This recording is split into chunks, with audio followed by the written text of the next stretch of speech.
Lauren Holmes from NOI Education Services. And Vanessa McCarthy from Prickly2Sweet. And we are back again. And so today we are talking about trainer matrices, the thing that everyone loves to do. No, they don't. Everybody hates it.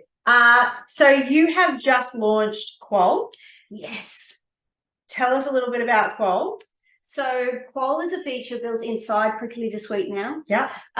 Qual will enable our users to review a staff's currency and competency evidence against the units that you want them to deliver and assess against. Yeah. And then you can do it individually, and then you do what we call a clustered report, which ends up creating a full staff matrix and a professional development plan of any gaps that it finds. So it is effectively an automated trainer matrix. An automated staff trainer matrix. And I say staff because you can actually do any of your staff. Yes. Although it does have an application to say whether you have a TAE or not. Right. Excellent.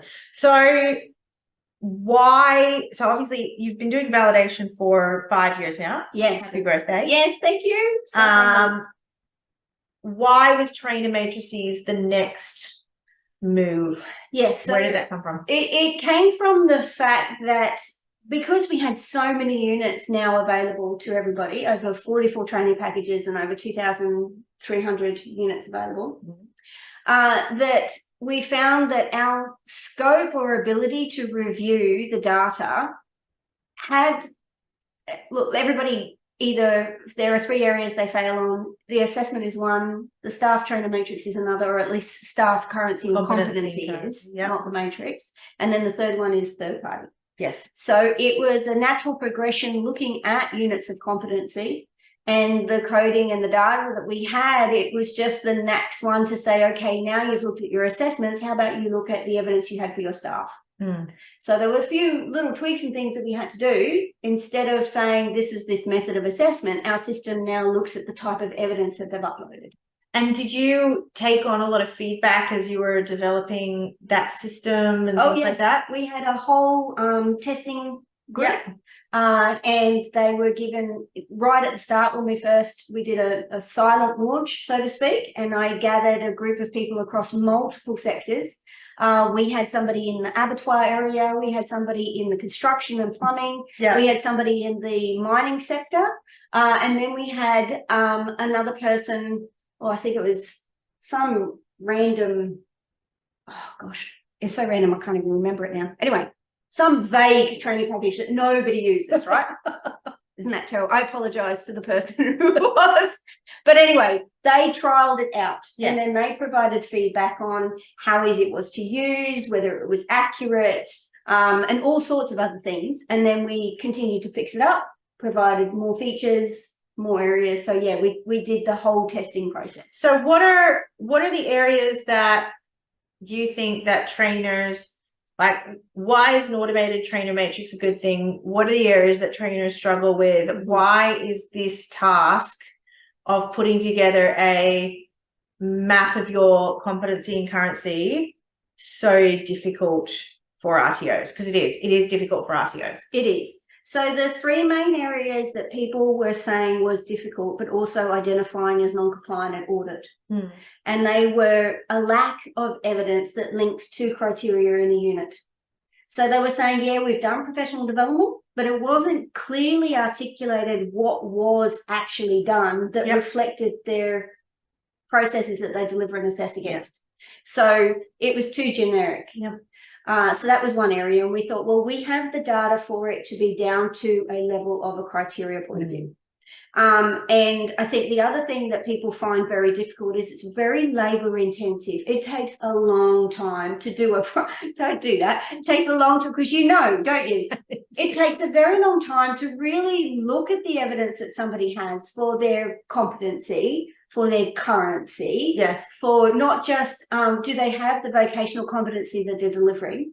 And the last one is because there are so many training packages of transition, people have old qualifications and old units, not just once, but twice or 3 times away. And everybody wants to know, can they deliver the new unit? And because we can look at a large amount of data very quickly, we can look at a person on a whole and their old units. And our system, you can even go, hey, they've got this unit, and immediately put it in there. You don't have to upload any document. You just have to tell it which one it has. Yeah. Now, the thing, whether you do an automated system or a manual system, you as an RTO still need to ensure that you verify the evidence. This is a real qualification. It's not made up by a Mickey Mouse RTO that doesn't actually exist. Yeah. That the person really has done this experience in the workplace. Yeah. That they have got a CV that is true and correct, and you've verified it. You still have to have those processes, check balances, due diligence in place. So we haven't taken that away. You still have to take responsibility for that, but we can review the evidence that you upload. Yeah. And I think that knowing that there's not a lot of consistency with RTOs when it comes to whether or not we'll accept the exact unit, whether or not we'll accept a superseded unit, how many superseded units will go back. I mean, I think I was literally answering a question from someone yesterday saying, hey, we've got this, it was it's gone equivalent twice. Are we okay to CT it? Are we okay to recognize it for our trainers? So there is not a consistent interpretation of that across RTOs, and every RTO has a different trainer matrix template. Yes, there is definitely a different one. I've not seen one that's the same, even by ones that have been purchased from a provider. Yeah. They've changed them because the ones that you purchase are so massive, you don't need everything in there. Yeah. Because it's not applicable to everybody. Yeah. But that still doesn't mean that they can quickly see whether the unit is equivalent or not regarding a learning outcome. No. And also, a lot of trainers won't break down units to anything. I mean, realistically, I think even anything more than elements, most trainers just don't have that capacity. No. And especially, I mean, look, nor the time. And I mean, look, if you start doing that, it's the same amount of work as writing the assessments for a qualification. So yeah, and a lot of staff matrix I've seen are this long-winded story or repeated information against every single unit that they have. Oh, I did that and I did that. Oh, it's above, it's above, it's above, it's above, which ends up being a very large document with not a lot of information in it. Yeah. So the other thing too is the fact that these things get lost, or somebody comes up with a new Excel spreadsheet.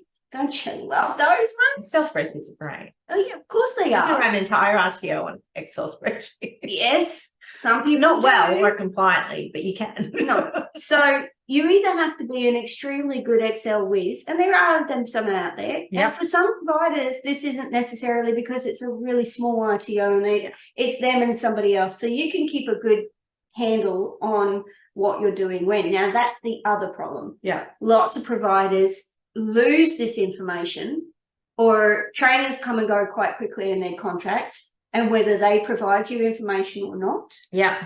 There are automated systems that are ones that when you do it now, they're electronically micro badged or something. Yep. So some of that information is, but it's still only part of the equation. It's not all the other the currency stuff. It's often the currency stuff, like the PD sessions and the work placements that have been done. A lot of those sorts of things that I don't think people articulate very well. No. And that's where that copy and paste is that you see. You get like a little copy and paste section of the trainer matrix that goes, I've worked in industry for 30 years running projects in X, Y, and Z. Yep. That's generic statement. And that's the currency section. Yep. Again and again and again. And I mean, even in a best case scenario, sometimes what you're looking at is you're looking at that statement, and then they kind of go, and then they look at the 2 or 3 elements for the unit, and then they go, doing this, this, and this. And I'm like, contextualize. No. Tell me the last time you did it. It's just a copy and paste from the unit. Yeah. Yeah. So I'm interested to know with currency, because this is, I think, something that a lot of trainers and RTOs and compliance people really struggle with, is understanding that currency is different across different fields. Absolutely. So, if we look at, for example, chefs and a lot of the trades, that 3 to 5 years, you're looking at it is a decent currency sort of a period. Yes. Marketing and IT, that period shrinks substantially.